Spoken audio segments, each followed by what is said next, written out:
Bonjour, bienvenue dans la série sur l'électrodynamique classique. Donc continuons sur l'électrostatique et le théorème de Green. Alors on peut transformer l'équation différentielle de Poisson en une équation intégrale en choisissant une valeur de psi particulière, avec phi et psi étant les deux fonctions scalaires qui interviennent dans le théorème, à savoir psi égale 1 sur R, sur grand R, c'est-à-dire 1 sur x moins x'.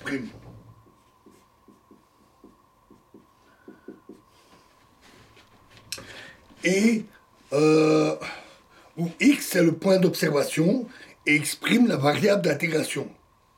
On pose aussi phi égale grand phi, c'est-à-dire le potentiel scalaire. Et on utilise nabla carré phi égale moins rho sur epsilon 0, l'équation Poisson. Nous savons aussi, nous l'avons vu, que nabla carré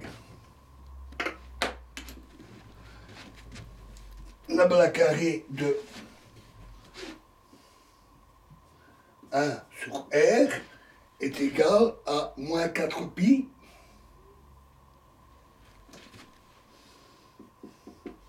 delta de x moins x'. On injecte tout ça dans l'expression du théorème de Green et il devient alors intégrale sur le volume de moins 4 pi phi de x' fois delta x moins x', delta x moins x', plus 1 sur epsilon 0 R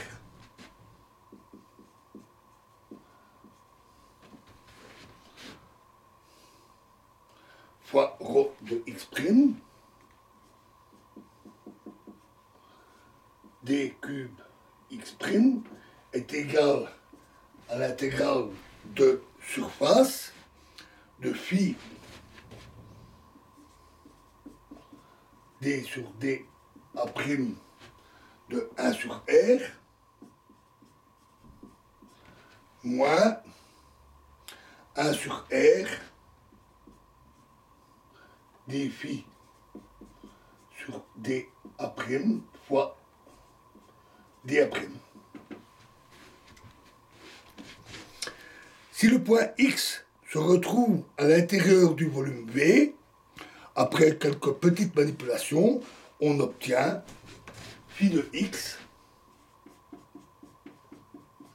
est égal à 1 sur 4 pi epsilon 0 intégrale sur le volume de rho de x' sur R fois d cube x' plus 1 sur 4 pi intégrale sur la surface de 1 sur R d phi sur d a',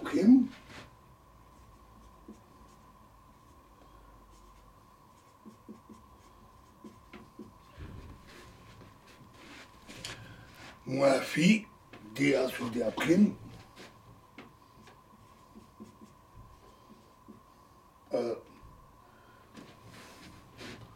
d sur dA' de 1 sur R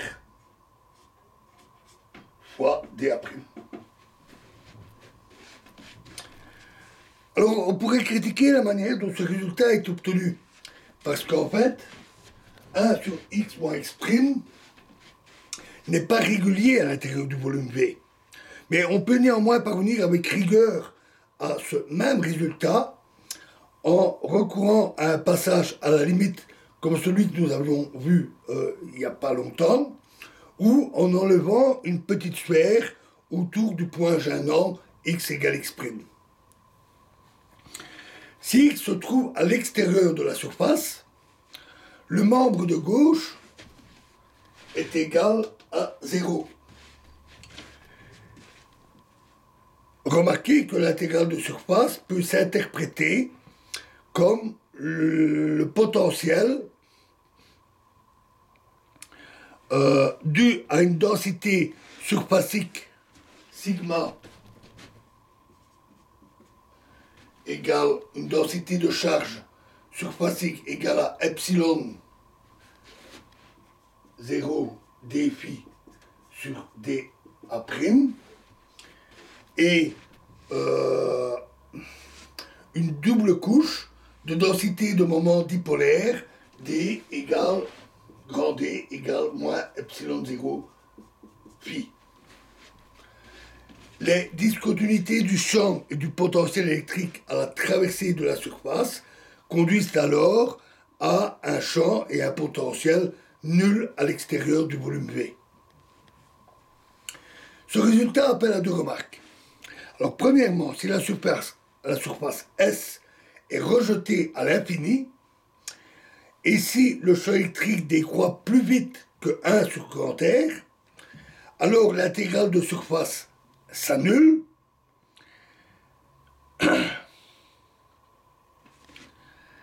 et ce qui reste, à savoir ceci, redonne l'expression classique.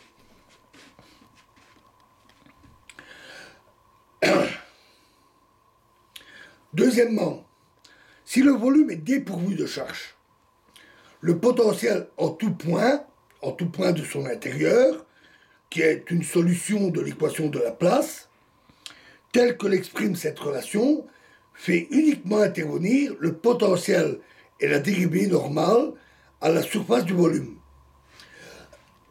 Alors ce résultat plutôt surprenant n'est non pas une solution d'un problème avec conditions aux limites, mais une simple formulation intégrale, parce que la spécification arbitraire de phi